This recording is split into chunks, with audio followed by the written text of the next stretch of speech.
Belo Horizonte, July 8, 2014. The Estadio Mineirão. There's a moment in every collapse when you can see the exact second it begins, not when it's noticed, not when the scoreboard confirms it, but when the choice is made, the decision that opens the door. For Brazil in front of their home crowd, that moment came at 1-0 in the 11th minute, not at 2-0, not at 5-0, at 1-0, because what happened between that first goal and the 29th minute of the 2014 World Cup semi-final wasn't random chaos, it was a pattern. After Germany's opening goal, Brazil made a choice about how to respond, and that choice, repeated after each subsequent goal, created the conditions for what would follow. In the 6 minutes between the 23rd and 29th minute, Germany would score 4 more times, the same pattern, exploited over and over. And Germany saw it. They had studied Brazil's tendencies. When Brazil went behind in previous matches, patterns emerged. More players pushed forward, distances stretched, gaps appeared. Most people remember this match as the night Brazil fell apart. 7 goals conceded, the most humiliating defeat in their history, a trauma so deep it changed the identity of Brazilian football.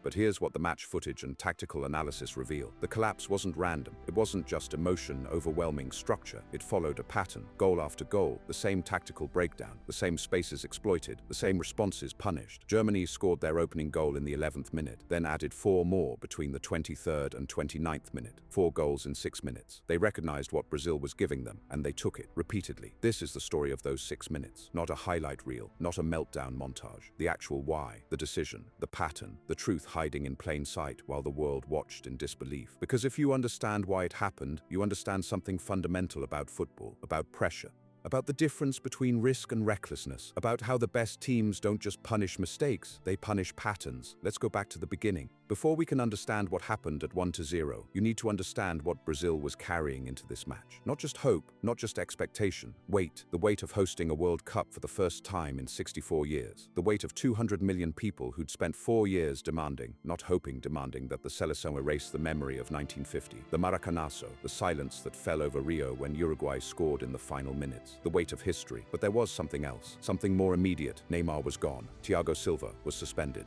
And this matters more than it sounds, not because Brazil couldn't function without them. They'd won the quarterfinal against Colombia even after Neymar's back was fractured by Juan Zúñiga's knee. They had talent. They had David Luiz stepping up emotionally, Dante stepping in defensively, Hulk Oscar and Fernandinho capable of moments. But here's a crucial point about these absences. Their impact went beyond just missing 2 players' individual abilities. Based on Brazil's performances both before and during this tournament, Silva's organizational role and Neymar's ability to relieve pressure through individual skill appeared to be structural necessities for how this team functioned. Without them, the team's tendencies, both tactical and psychological, would be tested in ways they hadn't been all tournament. David Luiz, brilliant on his day, was the opposite kind of defender from Silva. He was reactive, emotional, capable of moments of genius and moments of madness, often in the same sequence. As a partner to Silva, this could work. Silva provided the stability, Luiz the moments of brilliance. As the leader of the defense with the captain's armband, the balance shifted. And without Neymar, Brazil lost their safety valve. The player who could hold the ball under pressure, who could turn nothing into something, who could relieve the tension with a single dribble or a moment of magic that made the crowd believe again. When Neymar had the ball, Brazil didn't have to force things. They could let him create. They could wait. Without him, every attack felt labored, forced. The crowd expected magic, and the players felt the burden of delivering it themselves. Hulk tried to be Neymar. Oscar tried. Even Fernandinho pushed higher than usual, trying to create something, anything, that looked like the Brazil the world expected. But here's the deepest cut. The absence of these 2 players didn't just change the structure. It changed the psychology. Brazil knew they were weakened. They knew the world was watching, waiting to see if they'd crumble under the pressure. And that knowledge created a kind of defiant pride, a determination to prove they didn't need Neymar or Silva, to show that the shirt was enough. That the yellow jersey, in front of a home crowd, carried power beyond any individual. And that pride, that beautiful, tragic Brazilian pride, was the seed of the decision that would destroy them. Before the match even kicked off, you could feel it. The national anthem, a cappella, the entire stadium singing without music, voices swelling, David Luiz weeping openly, players linking arms, the emotion so thick you could barely see the pitch through it. It was powerful, it was moving, it was everything football should be, but it was also dangerous, because emotion without structure is just heat. It pushes you forward, but it doesn't tell you where to go. And when emotion meets a team that plays with cold, systematic precision, the heat just makes the gaps easier to see. The problem with emotion as fuel is that it burns fast and burns hot. For the first 10, 15, maybe 20 minutes, emotion can carry you. It can make you run faster, press harder, believe more. But emotion doesn't give you tactical solutions. It doesn't tell you where to stand when the ball is lost. It doesn't organize your defensive line or maintain your distances. And against a team like Germany, systematic, prepared, patient, emotion without structure is just noise. Brazil's lineup that night told the story of forced adaptation. Julio Cesar in goal, solid but not commanding. Maicon and Marcelo as full-backs, both attack-minded players who loved to bomb forward. In the center, David Luiz partnered with Dante, two center-backs who had never truly gelled as a partnership. In midfield, Luis Gustavo provided some defensive stability, but Fernandinho next to him was more comfortable going forward than sitting deep.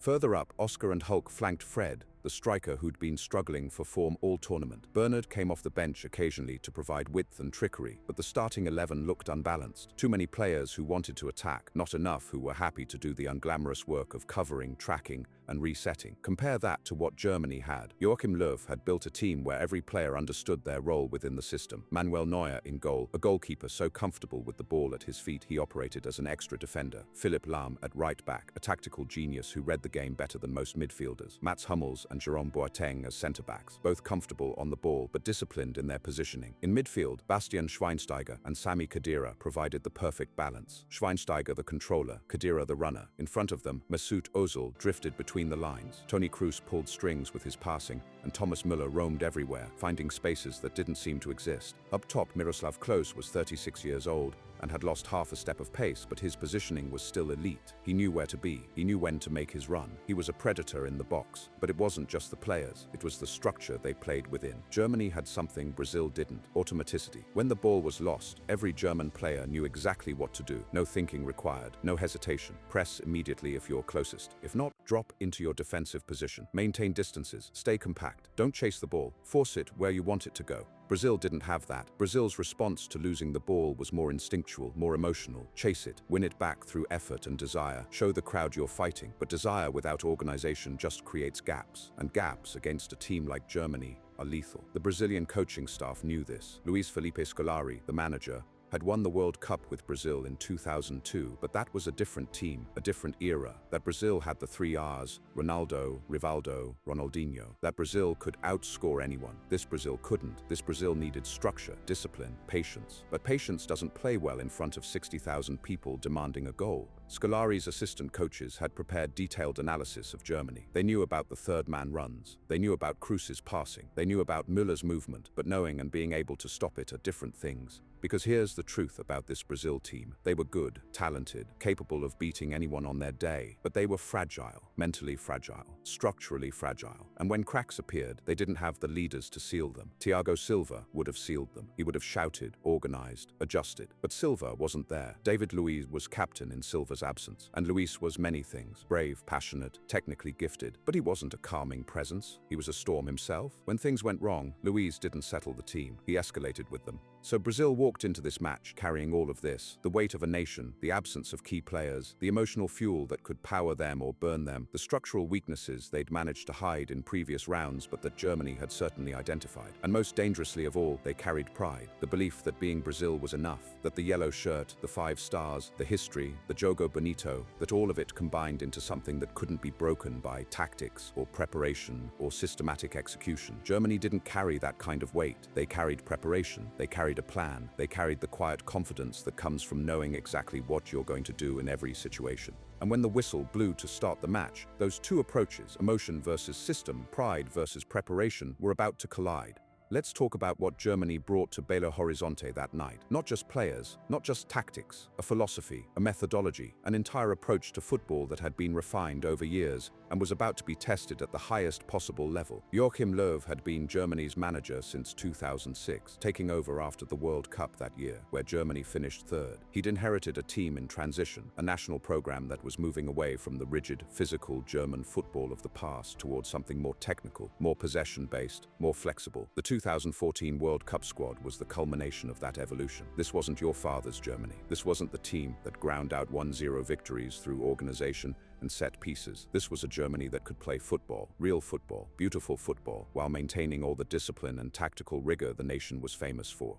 But here's what made them dangerous. They hadn't abandoned the German virtues, the organization, the work rate, the clinical finishing. They'd simply added Brazilian virtues on top. Technical skill, creativity, fluidity. It was the perfect hybrid. The system Löw employed was nominally a 4-2-3-1, but that designation barely scratches the surface. On paper, it looked simple. Neuer in goal, a back four of Lahm, Boateng, Hummels and Höwedes, a double pivot of Schweinsteiger and Khedira, three attacking midfielders, Ozil, Kroos, Müller, supporting close up top. But watch how they actually played, and the complexity reveals itself. When Germany had possession, the shape was fluid. Lahm, nominally the right back, would often tuck inside, almost playing as a third midfielder. This allowed Müller to drift wide right, creating width. On the left, Höwedes stayed deeper, more conservative, while Ozil roamed into central areas. Kroos dropped deep to collect the ball from the centre-backs, essentially operating as a third pivot at times. This created multiple layers. When Germany built from the back, they could form a back three, Boateng, Hummels and Lahm, with Schweinsteiger dropping between them. This gave them numerical superiority against any team pressing with two forwards. Brazil pressed with Fred alone, sometimes with Oscar joining, 4 versus 2, easy mathematics. In midfield, the movement was constant but controlled. Kroos and Ozil never occupied the same space. When one dropped deep, the other pushed forward. Müller roamed everywhere, sometimes wide right, sometimes central, sometimes making runs in behind, but always with purpose. He wasn't wandering aimlessly. He was finding pockets, dragging defenders out of position, creating space for others. And then there was Klose. At 36, he wasn't going to outrun anyone. His days of explosive pace were long gone, but his positioning was still world-class. He knew when to show for the ball to feet, pinning centre-backs. He knew when to spin and run in behind. He knew when to drift wide, creating space in the middle. Every movement had a purpose, but all of this attacking fluidity was built on a foundation of defensive discipline. And this is what separated Germany from teams that were just good at possession. Because Germany never forgot that possession is temporary. At some point you lose the ball, and when you do, you need to be ready.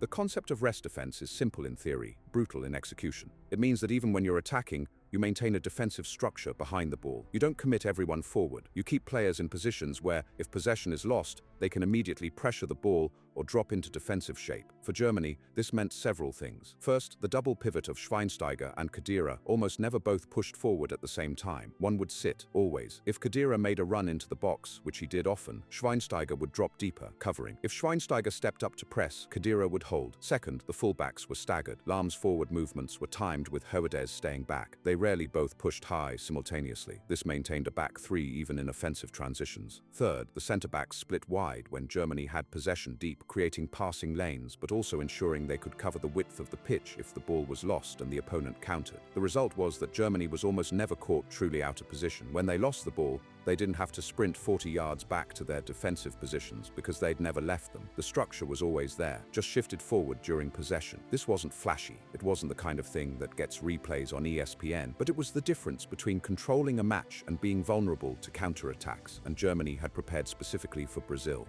The coaching staff had studied every Brazil match in the tournament, group stage performances against Croatia, Mexico, Cameroon, the round of 16 against Chile, which went to penalties and exposed Brazil's vulnerability under sustained pressure, the quarterfinal against Colombia, where Brazil conceded but survived through individual moments from players who were now absent. They'd identified patterns. Brazil's defensive line was high when they had possession, but it wasn't a coordinated high line. It was individual defenders stepping up at different times, creating gaps between them. Brazil's midfield pressed aggressively but not collectively. One or two players would chase the ball while others watched, creating easy passing lanes. Brazil's full-backs bombed forward, but didn't track back with the same intensity, leaving space behind them. Post-match interviews and tactical analysis suggest Germany had identified Brazil's psychological patterns. When Brazil conceded in previous matches, they tended to escalate emotionally rather than reset tactically. More players pushed forward, distances increased, organization broke down. This appears to have been a recognized vulnerability. Based on Germany's systematic execution during the match, they seem to have prepared specific responses. The patterns that emerged, Müller running into channels between defenders, Klose's movement, Khedira's late runs from midfield, Kroos and Ozil's through balls, showed a level of coordination that suggests drilling and preparation rather than improvisation. This kind of systematic approach doesn't require luck or opponent mistakes. It requires opponents to behave predictably. And Brazil's tendencies, emotional, attack-minded, proud, unwilling to sit back in front of home fans, were well documented from previous matches in the tournament. Germany's observable game game plan was patience, stay compact, absorb pressure, force Brazil to break them down through intricate passing, wait for moments when Brazil overcommitted. Coach Joachim Löw later stated in interviews that the team had a clear, persistent game plan, and that they recognized Brazil were cracking up as the goals accumulated. Toni Kroos noted in post-match comments that Germany felt Brazil hadn't played their best in any cup match, and they entered with tactical knowledge on how to counter them. Joachim Löw later told media that his team had entered the match calm and prepared, emphasizing that they'd shown no euphoria during or after the game, knowing the final still awaited them. This measured approach was evident in how Germany played, systematic execution rather than emotional celebration. What Germany couldn't have predicted was the extent of Brazil's collapse. 7 goals seemed impossible before kickoff. Even the German players later expressed surprise at how events unfolded. Philipp Lahm said he felt very uneasy during the match and not at all euphoric, because Brazil's mistakes were ones that don't usually happen at this level. Because here's the thing about systematic football. It's not just about having a plan. It's about recognizing when the opponent is giving you exactly what you planned for. And when that recognition happens, when you see the pattern unfolding in real time exactly as you'd anticipated, that's when systematic football becomes lethal. Germany walked onto the pitch at the Mineirão with a plan. They had their shape, their triggers, their rest defense, their patterns of exploitation. They were ready. They just had to wait for Brazil to make the decision. The first 10 minutes were tense but balanced. Brazil probed cautiously. Germany stayed compact. The crowd roared every time Brazil touched the ball in Germany's half, but nothing clear emerged. And then, in the 11th minute, everything changed. Corner to Germany, right side. Toni Kroos to deliver. Brazil set up in their standard zonal marking system, players covering spaces, not men. It's a modern defensive approach that works when executed correctly, when players communicate, when they're alert to runners, when they adjust positions based on the ball's flight and opponent movement. Dante and David Luiz took up positions in the central channel. Marcelo and Maicon positioned themselves near the posts. Fernandinho and Luis Gustavo guarded the edge of the box, responsible for second balls and players arriving late. Kroos shaped to deliver. The ball curled in, low and hard, swinging toward the near post area. Thomas Müller made his run. From inside the box, drifting toward the near post, into the space between Dante and the goalkeeper. What the match footage shows is a breakdown in Brazil's zonal system. Dante doesn't track Müller's movement. He stays zonal, watching the ball. Fernandinho sees Müller but hesitates, seemingly expecting someone else to pick him up. In zonal marking, that runner needs to be tracked, but in this instance, no one did. Müller met the ball unmarked. One touch, side-footed, low, inside the near post. Julio Cesar, caught slightly off his line, couldn't react in time. Goal. Germany 1, Brazil 0. 11th minute. The Mineirão went quiet for a moment. Not silent, that would come later, but quiet. The kind of stunned quiet that happens when the thing you feared might happen has actually happened. And then the noise came back. Not celebration, urgency, anxiety. The crowd wanted their team to respond. Immediately, aggressively. On the pitch, the decision was forming. It wasn't a tactical discussion. There was no team meeting, no huddle. It was instinct, emotion, pride. David Luiz, wearing the captain's armband, clapped his hands, shouted encouragement, gestured forward. The message appeared clear from his body language. We go again. We push. We equalize now. This is the moment. Right here, at 1-0, at the 11th minute. Brazil had a choice. The correct response to going 1-0 down in the 11th minute is actually quite boring. You reset. You acknowledge that conceding isn't ideal, but there's nearly 80 minutes remaining. You stay compact. You work the ball patiently. You don't panic. You don't abandon your shape. You don't give the opponent space to counter. It requires discipline. It requires suppressing the emotional impulse to immediately respond with force. It requires the kind of tactical maturity that comes from strong coaching or from having an experienced leader on the pitch who can impose calm on chaos. Based on what unfolded in the subsequent minutes, observable through match footage and post-game tactical analysis, Brazil appears to have chosen the other option. The emotional response? Push forward, equalize immediately, show the crowd they wouldn't be broken at home. This is the decision behind the collapse, not the decision to attack. Brazil had to attack. They were losing. They were at home. They needed a goal. Attacking was necessary, required, inevitable. The decision was how they attacked, with structure or without it, with rest defense or without it, with discipline or with emotion. Brazil chose emotion, and Germany saw it immediately. Watch what happens in the 90 seconds after Müller's goal. Brazil kicks off. Oscar touches the ball to Hulk, who plays it back to Fernandinho. Brazil begins working the ball across their defensive line, looking to build an attack. But here's what's different. The distances have changed. Before the goal, Brazil's shape was relatively compact. The gap between their defensive line and their midfield was maybe 15 yards. Between midfield and attack, another 15 to 20 yards. Standard distances, manageable. After the goal, watch those distances expand. Marcelo pushes higher on the left, not just overlapping, actually higher in his starting position. Maicon does the same on the right. Both fullbacks are now almost level with the midfield, When Brazil has the ball deep, they're not waiting to make late runs. They're already high. In midfield, Fernandinho's starting position has shifted forward. Before the goal, he was sitting deep, level with Luis Gustavo, providing defensive cover. Now he's 5 yards higher, looking to join attacks, to provide an extra body in the final third. Oscar and Hulk, the wingers, are tighter to the touchline. Higher up the pitch, Fred, the striker, is pushing against Germany's defensive line. What this creates is a team that's stretched. The distance from Julio Cesar to Fred is now 50, maybe 55 yards. That's too much. That's the elastic stretched too tight. And here's the killer. When Brazil loses the ball in this stretched shape, they don't have time to reset. The gap between their attackers and their defense isn't 30 yards anymore. It's 40, 45 yards. And in that gap, there's space. Lots of it. Germany recognized it instantly. On the touchline, you could see Löw making a small gesture to Schweinsteiger. Not a dramatic signal, just a subtle reminder. The trigger they'd discussed. If Brazil overextends, we go. The German players didn't need to be told. They could see it. Müller, Ozil, Kroos, they all saw the gaps opening. The space between Brazil's midfield and defense. The channels on either side of Dante and David Luiz. The huge gap behind Marcelo when he pushed forward. This wasn't luck. This wasn't random. This was exactly what Germany had prepared for. But here's the thing most people miss. Brazil didn't collapse immediately. For the next few minutes, they actually created some pressure. They won a corner in the 25th minute. Oscar fired a shot from distance that Neuer had to save. Hulk drove forward, drawing fouls. The crowd responded. The noise lifted. For a moment, it looked like Brazil might actually equalize quickly, might actually make their decision work. But underneath the surface, the structure was gone. Every time Brazil lost the ball, they lost it in dangerous positions, high up the pitch, with players out of position, with gaps exposed. And every time that happened, Germany transitioned, not frantically, not desperately, methodically. Schweinsteiger would collect the ball. Ozil or Kroos would drop deep to provide passing options. The ball would be worked forward, not in one long pass, but in 2 or 3 quick ones. And every time German players were running into the spaces Brazil had left behind. In the 24th minute, Germany broke. Ozil threaded a ball through for Klose, who was just offside. Close, dangerous, a warning. In the 25th minute, another German attack. Kroos to Müller, who drove into the box. Dante got back to make a block, but it was desperate. Rushed. Another warning. The pattern was emerging. Brazil attack. Brazil lose the ball. Germany transition. Brazil scramble back. The cycle repeats. And every cycle, Brazil's defensive line is a little more disorganized, a little more stretched, a little more vulnerable. Because here's what emotion does. It makes you chase the game in the wrong way. It makes you think that attacking harder will solve the problem, that wanting it more matters, that pride and passion can overcome tactical disadvantages.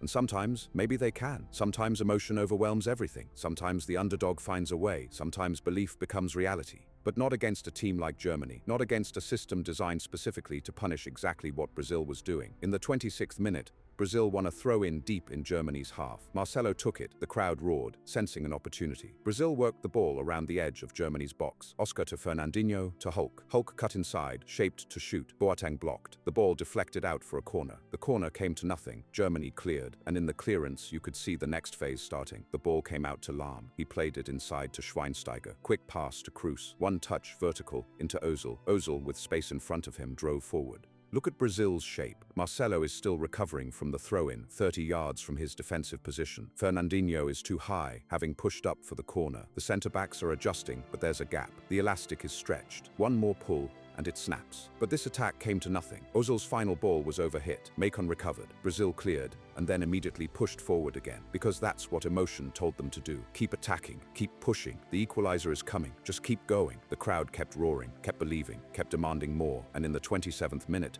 Brazil lost the ball again. High up the pitch, Hulk trying to dribble through 3 defenders. Dispossessed. The ball broke to Khedira. This is it. This is the moment the pattern completes itself for the first time. Khedira collects the ball in the center circle. Brazil's shape is completely stretched. Marcelo is high on the left, Maicon high on the right. Fernandinho is 40 yards from his defensive position. The center-backs are isolated. Khedira looks up, one touch to settle, and then he sees it, the channel, the space between David Luiz and Dante. And running into that space, making the exact run Germany had practiced, is Miroslav Klose. The pass is perfect, weighted to drop over the defensive line into Klose's path. The German striker is 36 years old, has lost half a step, but his positioning is still world-class. He's timed his run perfectly, starting just onside, accelerating into the space. David Luiz tries to recover. He's sprinting back, but Klose has the angle. The ball drops. Klose takes one touch to control, in the penalty area now, and then shoots. Low, hard, across Julio Cesar. Goal, Bra 0-2 Ger, 23rd minute, No, check the clock. 24th minute. Wait, something's wrong. Klose's goal wasn't in the 27th minute. It was in the 23rd minute. 1 minute after Müller's opener. The second goal, the one that started the landslide, came just 120 seconds after the first. Let's reset. Let's be precise. Because the timing matters. The sequence matters. Here's what actually happened. Müller's goal, 11th minute, not the 23rd. The opening goal came early, earlier than remembered, earlier than the narrative usually tells it. And Brazil's response was immediate. They pushed forward. They attacked.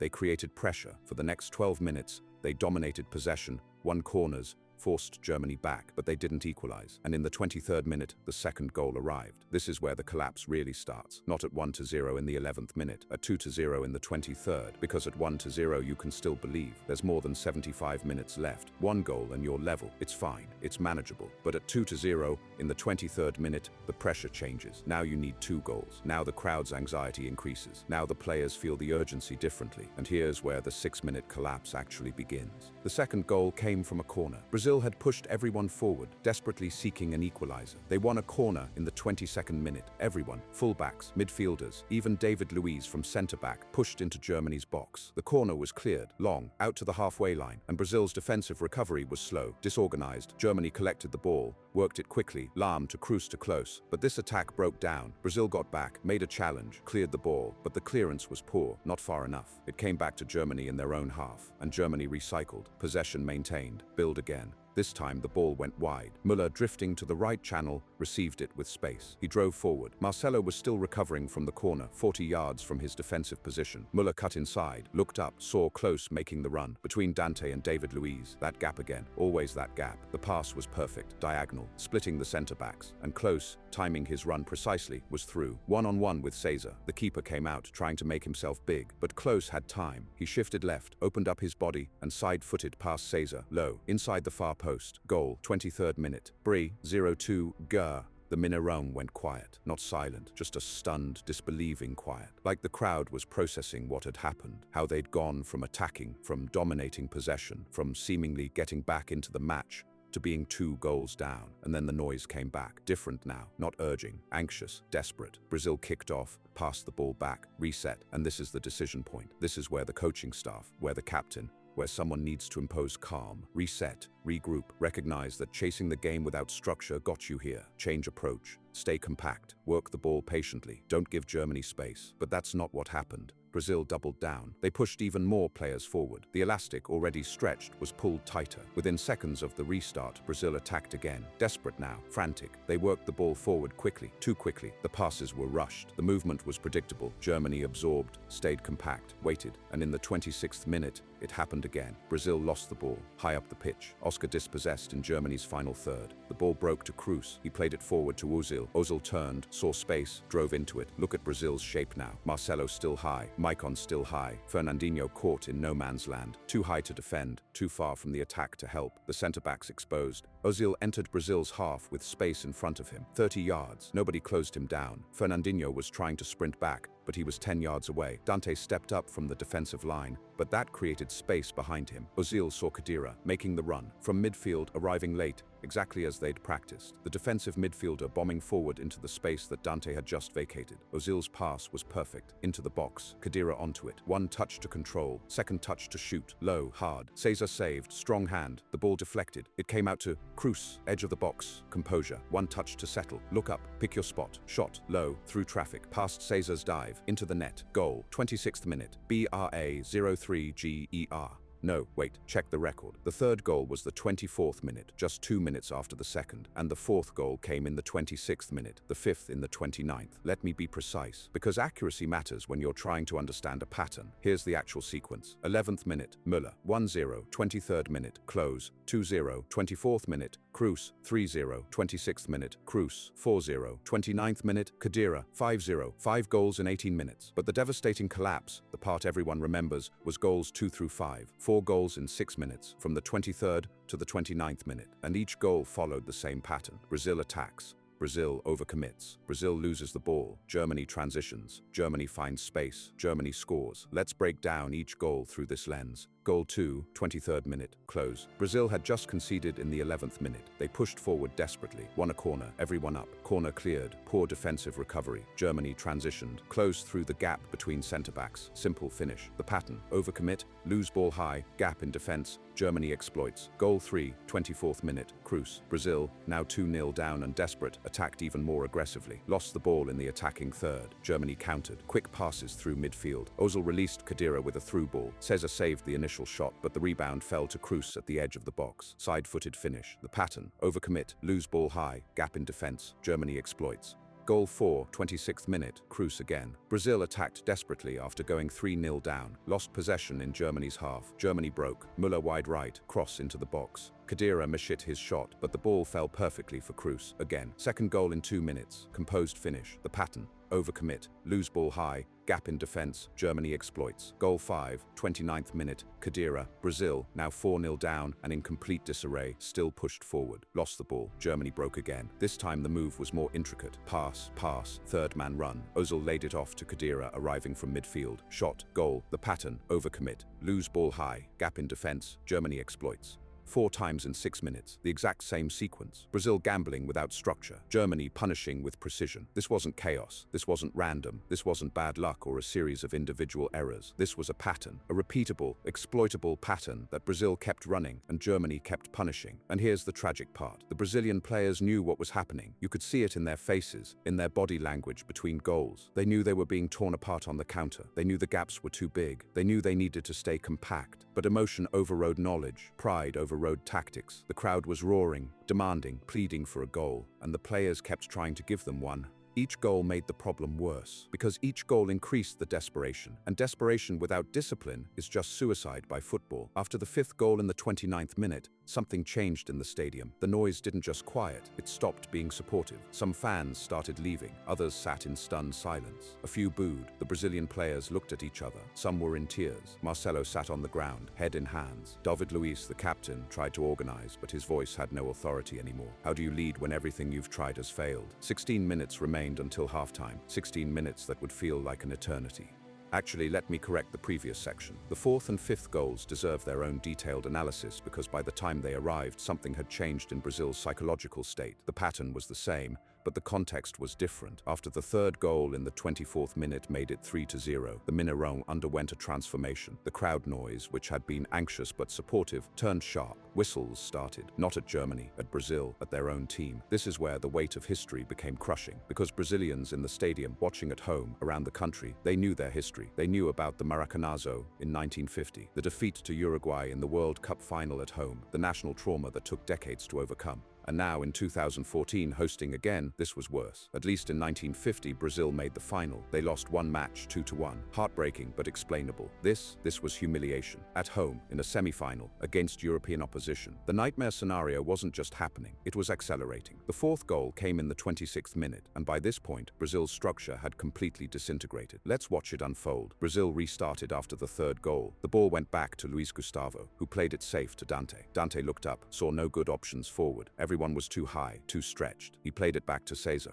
The goalkeeper, under pressure from German forwards, cleared long. The ball sailed forward, but it was aimless. Germany collected it easily in their own half. This is the moment where Brazil should have reset. Everyone back, compact shape, regroup, but they didn't. Watch the positions. Hulk is still high on the right, Oscar high on the left, Fred pressing Germany's centre-backs. Fernandinho and Luis Gustavo are both in Germany's half, having pushed up in the previous attack. The full-backs, this is the killer. Marcelo and Maicon are both at the halfway line, almost level with the midfielders. They're not even pretending to maintain defensive positions anymore. Germany saw this. Schweinsteiger collected the ball deep, took 2 touches, looked up, no pressure. He could see the entire pitch. He passed to Lahm on the right. Lahm, the tactical genius, immediately saw what Germany's coaching staff had spent weeks preparing for. Brazil's left side was completely exposed. Marcelo was 40 yards out of position. There was a runway of space down Germany's right channel. Lahm drove forward, 20 yards, 30. Nobody closed him down. Oscar was too far away. Fernandinho was trying to sprint back, but was hopelessly late. Marcelo was miles away. Lahm reached the edge of Brazil's box. He looked up. Müller was making the run inside, between Dante and David Luiz. That gap again, always that gap.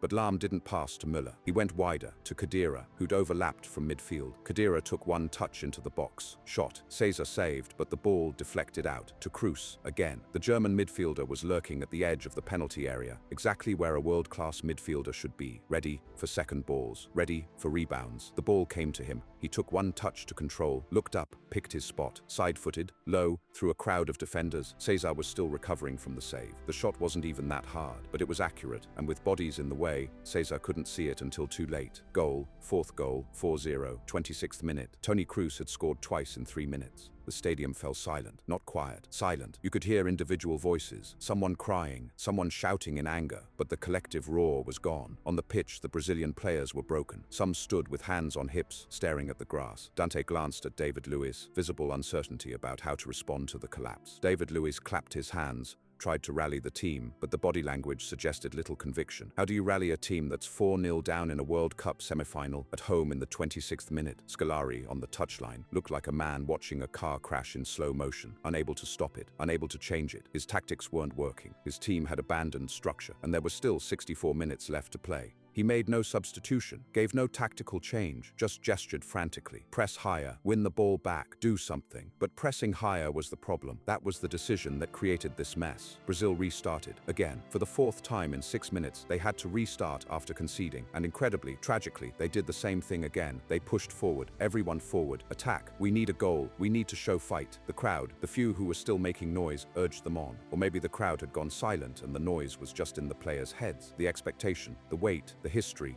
Within 60 seconds, Brazil lost the ball again. This time, Hulk tried to dribble through 3 German defenders near the edge of the box. Brave, stupid, predictable. He was dispossessed. The ball broke to Schweinsteiger. Quick pass to Ozil. Ozil turned, drove forward. The counter was on again, the 5th counter in 6 minutes, and Brazil's defensive shape was identical to the previous 4. No fullbacks. Both Marcelo and Maicon were caught high. The midfielders were scrambling back but too slow. The centre-backs were isolated, exposed, vulnerable. Ozil drove into Brazil's half. No pressure. He could have walked with the ball. He looked up, saw options. Müller making a diagonal run from the right. Close central. Khedira arriving late from midfield. That pattern again. The defensive midfielder bombing forward into space that shouldn't exist. Ozil waited, held the ball, drew defenders toward him, and then played it square to Khedira. The German midfielder was 25 yards out. One touch to control. Looked up, space in front of him. He drove into the box. Dante tried to close him down, but Khedira had momentum. Shot, low, hard, across Cesar. Goal, 5th goal. 5-0, 29th minute, 5 goals in 6 minutes. From the 23rd to the 29th minute, Germany had scored 5 times. Brazil had completed perhaps 10 passes. This wasn't football anymore. It was systematic deconstruction. Germany had found the flaw, Brazil's complete abandonment of defensive structure in favor of emotional attacking, and they'd exploited it 5 times in 6 minutes. Same pattern every time. Brazil overcommit, lose ball, no defensive recovery. Germany counter, score. The Mineirão was a tomb now. Fans were leaving in thousands, not walking out, running, fleeing, unable to watch anymore. Those who remained sat in shock. Some cried openly, others just stared, unable to process what they were witnessing. On the pitch, the Brazilian players were traumatized. Marcelo was crying. Luis Gustavo was shaking his head, hands on knees. Julio Cesar looked broken, like a man who'd watched everything he'd worked for crumble in minutes. 16 minutes until halftime. 16 minutes that would be the longest of these players' lives. Germany, for their part, didn't celebrate wildly. Khedira jogged back toward his own half. The team regrouped, focused, professional. This was just execution. Clinical, systematic. On the German bench, Löw's expression was remarkable. Not joy, not satisfaction, just calm. This was the plan working perfectly, perhaps too perfectly. Even he seemed almost uncomfortable with the completeness of the destruction. But there was no mercy. The instructions had been clear. Keep playing the system. Don't ease off, and they wouldn't. Because football, at this level, is about respect. And respect means not condescending to pretend your opponent deserves less than your best effort. Germany would keep playing properly until the final whistle. Brazil had 16 minutes to reach halftime without conceding again. 16 minutes to regroup, reset, try to salvage some dignity. They wouldn't make it.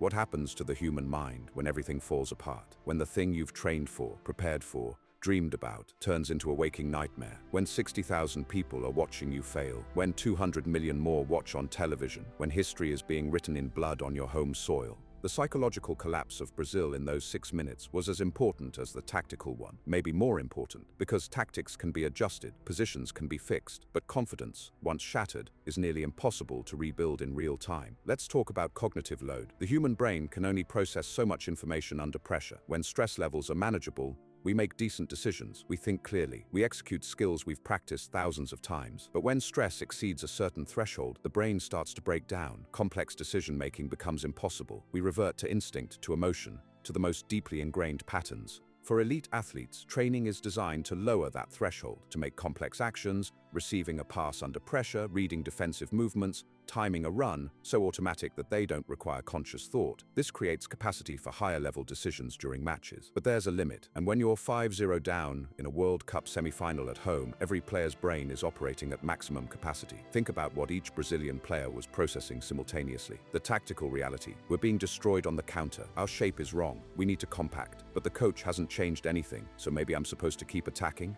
The emotional reality: I'm letting my country down. Everyone is watching me fail. My teammates are struggling. The crowd is booing us. This is the worst moment of my career. The physical reality: I'm exhausted. I've been sprinting back and forth for 30 minutes. I can't sustain this, but I have to keep running. I have to show effort. The historical reality: we're becoming the worst Brazilian team in history. The Maracanazo was bad, but this is worse. This will be what people remember. This will define us forever. That's too much. The cognitive load is crushing, and when the brain is overwhelmed, it makes mistakes. Watch the Brazilian players' faces after each goal. The first goal, they look disappointed but determined. We can come back. We're Brazil. The second goal, concern. This is getting serious. The third goal, fear. This is really happening. The fourth goal, shock. How did we get here? The fifth goal, trauma. Just make it stop. And with each goal, the decision-making deteriorated. After the first goal, Brazil's attacking movement still had some structure. Passes were purposeful. Runs were coordinated. After the third goal, structure was gone. Players were running without clear purpose, passing without clear targets. After the fifth goal, they were just going through motions. This is learned helplessness. It's a psychological phenomenon where repeated exposure to uncontrollable negative events leads to passive acceptance. The subject stops trying to escape or fight back because they've learned that nothing they do matters. Brazil's players were experiencing real-time learned helplessness. They pushed forward, conceded. They tried to defend deeper. Germany scored anyway. They attempted to slow the game. Germany found space. Nothing worked. And when nothing works, the brain starts to believe nothing can work. Individual players showed varied responses to the psychological pressure, visible in broadcast footage and later documented in post-match interviews. David Luiz, wearing the captain's armband, attempted to maintain leadership through vocal encouragement and organizational gestures. However, emotional leadership without tactical solutions can only accomplish so much. Marcelo, the attacking left-back, was visibly emotional between plays. Cameras captured him in tears during the match. He'd been caught out of position on multiple goals, and the weight of that appeared evident in his body language. Fernandinho, as the defensive midfielder, seemed caught between defensive responsibility and attacking ambition throughout the match. Broadcast footage shows his positioning shifting uncertainly as Brazil's structure broke down. Julio César faced the unique pressure goalkeepers experience. 5 goals in 6 minutes, even when most resulted from defensive breakdowns beyond his control, creates immense personal stress. The younger players, Oscar, Bernard, when he came on, showed different body language. They looked almost dissociated, like they were watching the match happen to someone else. This is a defense mechanism. When reality is too painful, the mind creates distance. On the German side, the psychological state was completely different. They were calm, focused. Each goal was acknowledged with professional satisfaction, but no wild celebration. They weren't gloating, they were just executing. This is what systematic preparation does. When your actions are following a practice pattern, when everything unfolds as anticipated, there's no emotional spike, just confirmation. We planned for this. It's working. Keep executing. Thomas Müller, after scoring the first goal, jogged back to his position. After setting up the third, he high-fived Cruz and reset. Professional, workmanlike. This wasn't personal. This was just football. The contrast between the two teams' psychological states was stark. Brazil was drowning in emotion. Germany was floating on structure. And this created a feedback loop. Brazil's emotional state led to poor decisions. Poor decisions led to conceding goals. Conceding goals intensified the emotional state, which led to worse decisions, which led to more goals. Germany's calm led to good execution. Good execution led to scoring goals. Scoring goals confirmed their approach, which reinforced their calm, which led to better execution. One team spiraling down, one team spiraling up, and both spirals were accelerating. The crowd became part of the psychological dynamic. After the fourth goal, the Mineirão turned hostile to Brazil. Not to Germany. Germany were just the opponents, but to Brazil, to their own team. This is the cruelty of home advantage. When things go well, the crowd lifts you. When things go badly, they crush you. Every mistake was now booed, every misplaced pass, every poor touch. The fans weren't trying to be cruel. They were traumatized too. They were experiencing the same learned helplessness. They'd cheered, urged, demanded, and nothing had worked, so they booed. Because anger is easier than helplessness. For the Brazilian players, this was the final straw. You can handle opponents beating you, you can handle tactical problems, you can even handle conceding goals, but you can't handle your own fans turning on you. At home, in a World Cup, when you're already drowning, the psychological destruction was complete. 16 minutes to halftime. 16 minutes to reach the sanctuary of the locker room, away from the crowd, away from the pitch, away from Germany's systematic dismantling of everything they thought they were. Those 16 minutes would feel like forever. The whistle blew for halftime. Brazil 0, Germany 5. The Brazilian players walked, not ran, walked toward the tunnel, heads down, some crying, some with 1,000-yard stares. They looked like soldiers retreating from a massacre. The German players walked off with calm professionalism, confident, controlled. This was extraordinary, but they weren't celebrating. Not yet. 45 minutes remained. In the tunnel, the two teams crossed paths. A few German players nodded respectfully to Brazilian opponents. Professional courtesy, no gloating, no trash talk, just the acknowledgement of two teams who'd shared the pitch, even if one was dominating completely. The locker room doors closed. Brazil on one side, Germany on the other. Two completely different worlds. Let's start with Germany. The German locker room, based on subsequent media reports and player interviews, was remarkably composed. The team maintained their professional focus. Joachim Löw later stated publicly that he'd emphasized to his players the importance of respecting their opponent by continuing to play properly until the final whistle, not easing off despite the scoreline. Philipp Lahm later described the team's mindset. We respect our opponent. That means we keep playing our game. We don't patronize them by easing off. We play properly until the final whistle. Germany would maintain their systematic approach in the second half. If goals came, they came. The emphasis was on professional execution, not humiliation. Meanwhile, in the Brazilian locker room, the situation appeared chaotic based on visible body language when players returned for the second half. Luiz Felipe Scolari, the manager who'd won the World Cup in 2002 and been brought back to replicate that success, faced an impossible task. Post-match reports indicated he made tactical adjustments. Fred was substituted off, with Paulinho and Ramirez entering to provide fresh legs and more defensive stability. Fernandinho was instructed to sit deeper, and the fullbacks were reminded about defensive positioning. But these were band-aids on a severed limb. The fundamental problem, the complete loss of defensive organization, the psychological trauma, the learned helplessness, couldn't be fixed with a few positional tweaks. And here's the tragedy. There was a fix available. The boring fix, the correct fix, the fix that would have prevented further humiliation. Go ultra-defensive, pack the defense, 2 banks of 4, sit deep, concede possession completely, focus solely on keeping the score respectable. Forget about attacking, forget about pride. Forget about showing fight, just survive. It would have been ugly. The crowd would have hated it. It would have looked like surrender, but it would have worked. Germany's system was designed to exploit space on the counter. Take away the space, and you take away the danger. Brazil could have come out in the second half and played for 0-0. With a 5-0 deficit, a scoreless second half would have been a victory of sorts. Final score 5-0 instead of 8-0 or 10-0. But that would have required Scolari to admit defeat, to prioritize damage limitation over pride, to accept that preserving dignity meant not conceding further goals rather than trying to salvage the unsalvageable. And that wasn't the approach chosen. The pride wouldn't allow it. The crowd's expectations wouldn't allow it. Brazil's football culture wouldn't allow it. Post-match interviews suggested Scolari's approach focused on pride and character rather than tactical reconstruction. He reportedly told his players to go out and fight to show that Brazil doesn't surrender. This approach, while understandable emotionally, didn't address the structural problems that had created the collapse. Based on the body language visible in broadcast footage, the Brazilian players appeared conflicted as they prepared to return to the pitch. Professional obligation competing with psychological exhaustion. There's a concept in psychology called sunk cost fallacy, the tendency to continue investing in losing propositions because of prior investment. Brazil's tactical approach in the second half suggests elements of this pattern. Having committed to attacking football in the first half with devastating results, they nevertheless maintained similar patterns in the second half, rather than completely restructuring their approach. As the 15-minute break ended, both teams returned to the tunnel. The Brazilian players looked marginally more composed than they had leaving the pitch. Whatever Scolari said had helped a little. They were professionals. They would play the second half. The German players looked exactly the same as before, calm, focused, ready. The two teams walked back onto the pitch. The crowd noise was different now, smaller. Thousands had left during halftime, unable to watch anymore. Those who remained were quiet, resigned. Some still hoped Brazil might score a consolation goal. Most just wanted it to end. The referee checked his watch, checked with both teams, and blew the whistle to start the second half. Brazil kicked off, passed the ball back, and immediately, tragically, pushed forward. The decision had been made, again.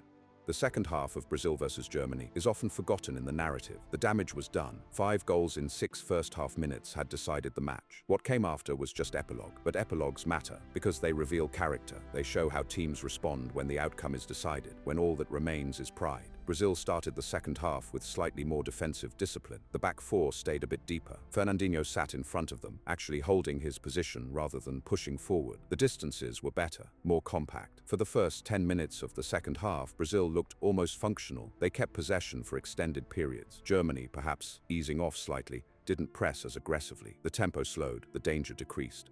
The crowd, sensing this change, tried to rally, attempted to create some noise, some support, but it was hollow. You can't manufacture atmosphere when you're 5-0 down. In the 53rd minute, Brazil created their first genuine chance of the match. Oscar received the ball on the edge of Germany's box, space in front of him. He drove forward, cut inside, and shot. Low, hard. Neuer saved, but it was close. If that shot had been 6 inches to the left, it's a goal. 5-1, Brazil on the board. Would it have changed anything? Probably not. But psychologically, a goal might have meant something. Proof that they could still function, that they hadn't completely forgotten how to play football. But it didn't go in. Neuer saved. Germany cleared. The moment passed. And then, in the 69th minute, Germany made it worse. A corner, left side. Kroos delivered. The ball came in low and hard, bodies packed in the box. The ball deflected, fell to Schürrle, who'd come on as a substitute. One touch, finish, goal, 6-0. The few fans remaining in the stadium didn't react. No sound, no boos, just silence. They were beyond caring. On the pitch, the Brazilian players barely reacted either. No arguments, no frustration, just weary acceptance. Of course, another goal. Why not?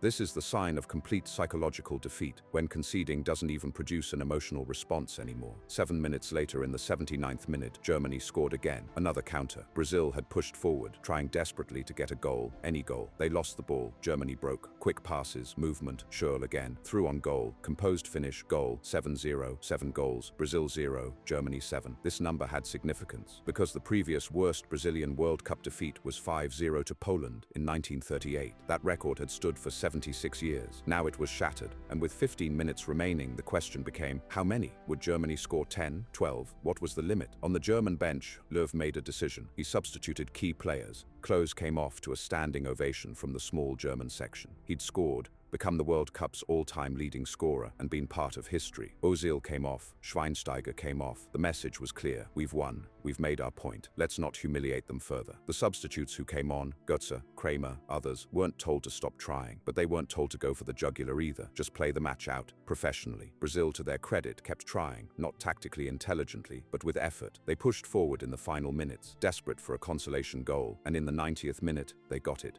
Oscar collected the ball at the edge of Germany's box, turned, shot, low, hard, corner, goal. Brazil 1, Germany 7. The Brazilian players celebrated, actually celebrated, like they'd won something. Arms raised, embracing, joy. It was tragic and beautiful at the same time. This goal, this meaningless consolation in a 7-1 defeat, meant something to them. Proof they'd scored, that they weren't completely shut out, that at least there was a 1 on their side of the scoreboard. The few thousand fans remaining in the stadium applauded, not sarcastically, genuinely. Thank you for at least getting one. 3 minutes of injury time were played. Nothing happened. Both teams just saw it out. And then the final whistle blew. Brazil 1, Germany 7. The worst defeat in Brazilian football history. Arguably the worst defeat any traditional power has suffered in a World Cup knockout match. Worse than France 0-3 to Italy in the 2006 final. Worse than Hungary losing 3-0 to West Germany in the 1954 final after being favorites. Worse than anything. The Brazilian players collapsed, some onto the ground, some into each other's arms, all crying now, openly, unashamedly. David Luiz dropped to the pitch and sobbed. Marcelo walked off with his shirt over his face. Julio César stood at his goal line, alone, staring at nothing. This was grief, mourning. These were men who'd spent their entire lives working to represent their country at the highest level. And in front of their home crowd, on their home soil, they'd been destroyed. The German players didn't celebrate excessively. They were happy, obviously. They'd reached the World Cup final. But they didn't run around the pitch with flags. They didn't mock Brazil. They shook hands with their opponents, offered words of consolation, and walked off professionally. Scolari stood on the touchline like a statue. His face showed no emotion, just emptiness. The man who'd won the World Cup with Brazil in 2002 had just presided over their worst defeat ever. The post-match scenes were haunting. Brazilian players walking through the mixed zone, faces covered, unable to speak to journalists, some apologizing to fans, some just walking past in silence. In the press conference, Scolari took full responsibility. "The person responsible for this catastrophic defeat is me," he said. "It's not the players. I was in charge. I made the decisions. The fault is mine."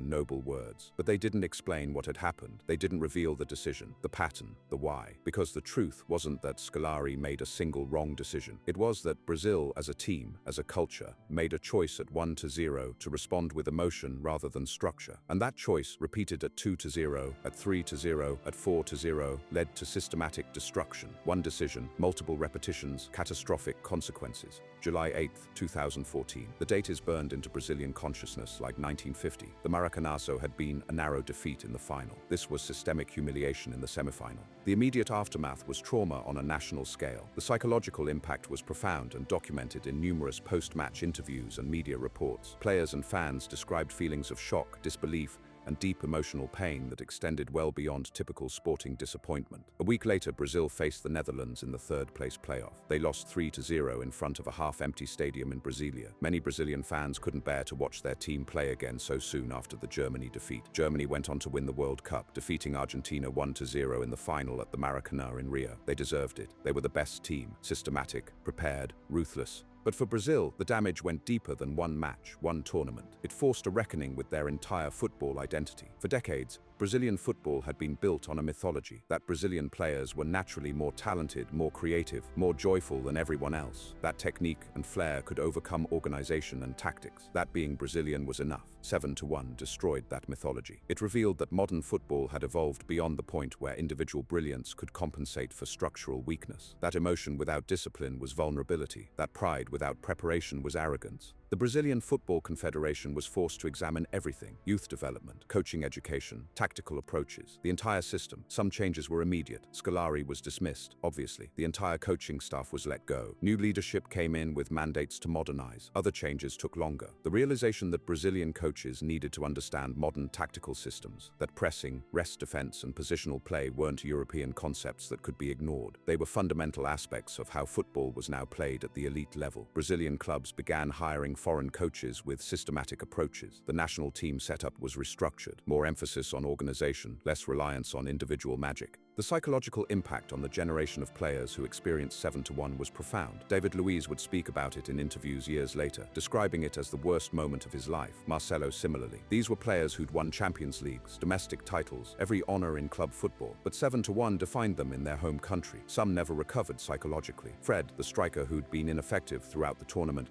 saw his career spiral. He was vilified in Brazil, scapegoated. The truth was that the entire team had failed, but Fred became the symbol. Others used it as motivation. Neymar, who'd watched the match from the hospital with his fractured vertebra, spoke about how devastating it was to watch while being unable to help. When he returned, there was a determination to prove that Brazil with him was different, better, more disciplined. The 2016 Olympics in Rio gave Brazil a small chance at redemption, hosting again. Gold medal at stake, Neymar captaining the Olympic team, an under-23 tournament with overage players allowed. They won, defeating Germany in the final on penalties. The celebration was almost excessive, Neymar weeping with joy, as if this Olympic gold medal could somehow erase the World Cup humiliation. It couldn't, but it helped, a little. The 2018 World Cup saw Brazil return with a more balanced approach. Tite, the new coach, implemented systematic pressing, defensive discipline, rest defense, all the principles Germany had demonstrated in 2014. Brazil looked better, more organized. They reached the quarterfinals before losing to Belgium 2-1. A respectable performance, but gone was the assumption of Brazilian superiority. Now they were just another good team. The tactical legacy of 7-1 extended beyond Brazil. Coaches worldwide studied the match. It became a case study in how systematic preparation defeats emotional response, in how rest defense prevents catastrophic counters, in how patterns once identified can be exploited ruthlessly. Young coaches learned that tactical discipline wasn't anti-football. It was the foundation that allowed attacking football to flourish safely. You could be creative, but creativity required structure underneath. The match also influenced how teams approached high-pressure situations. The concept that emotion, while powerful, needs to be channeled through tactical frameworks became standard teaching. Sports psychologists studied the collective psychological collapse, how to prevent it, how to recognize the signs, how to intervene before learned helplessness sets in.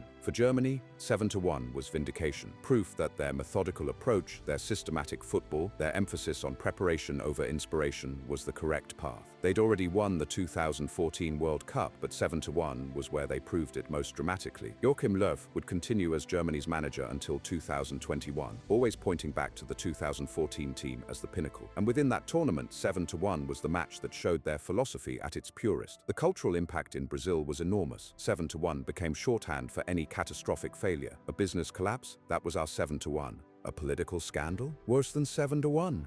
The number combination entered the language as a signifier of ultimate humiliation. Comedians made jokes, artists created works, musicians wrote songs, all trying to process the trauma through art, through humor, through any means available. But underneath the jokes was genuine pain, because for a country that defined itself through football, that saw football as a source of national pride and identity, 7-1 was an existential crisis. Who are we if we're not the best at football? What does Brazil mean if it doesn't mean beautiful, winning football? These were questions the country struggled with, still struggles with, because identity built on sporting success is fragile. It's contingent. It can be destroyed in 90 minutes. The 2022 World Cup saw Brazil enter as one of the favorites. Neymar was still the star, now supported by younger talents. The team played systematic football, pressed well, defended well, looked balanced. They reached the quarterfinals again, lost to Croatia on penalties. Another disappointment, but nothing like 7-1. Just normal World Cup heartbreak. And maybe that's the ultimate legacy, that Brazil learned to be normal, to build teams systematically, to prepare properly, to understand that emotion needs structure. They lost some of their mystique, some of their magic, but they gained professionalism.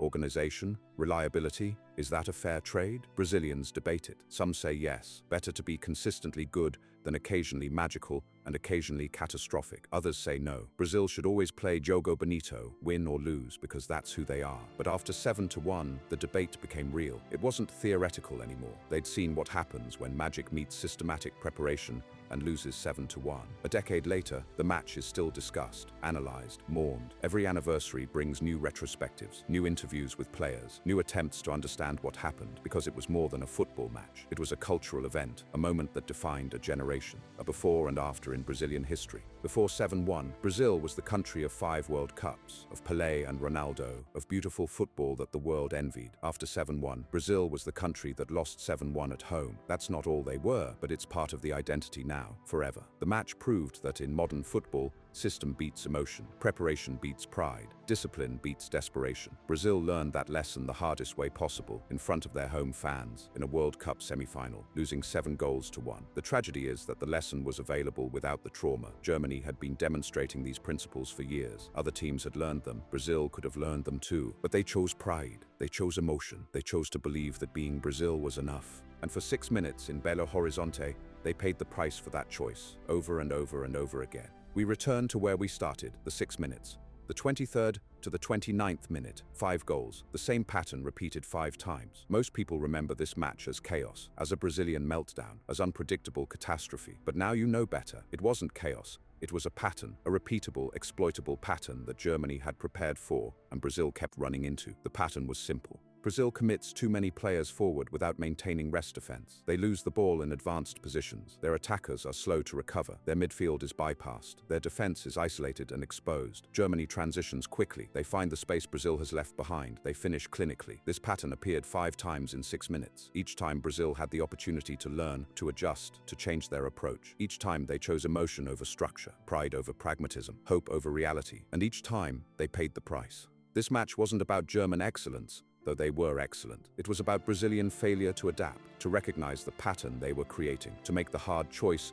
to abandon the approach that was destroying them. The decision that broke Brazil was made at 1-0 in the 23rd minute. The choice to gamble everything on immediate attacking response without maintaining defensive structure. That single decision, repeated at 2-0, at 3-0, at 4-0, led to the collapse. This is the lesson for anyone who watches this match. For coaches, for players, for teams. Emotion is powerful. It can drive extraordinary performances. But emotion without tactical structure is just vulnerability. And elite opponents will exploit that vulnerability ruthlessly. Germany didn't get lucky 5 times. They didn't catch Brazil on a bad day. They identified a pattern, Brazil's tendency to overcommit when behind, and they punished it, systematically, repeatedly, until Brazil had nothing left. The 6 minutes that changed everything weren't random chaos. They were the logical conclusion of a decision made at 1-0, a decision to prioritize emotional response over tactical discipline. And once that decision was made, once that pattern was established, the outcome became inevitable. Brazil 1, Germany 7. The scoreline tells you what happened, but the decision tells you why. And the why matters more than the what, because the what is just history, the why is the lesson.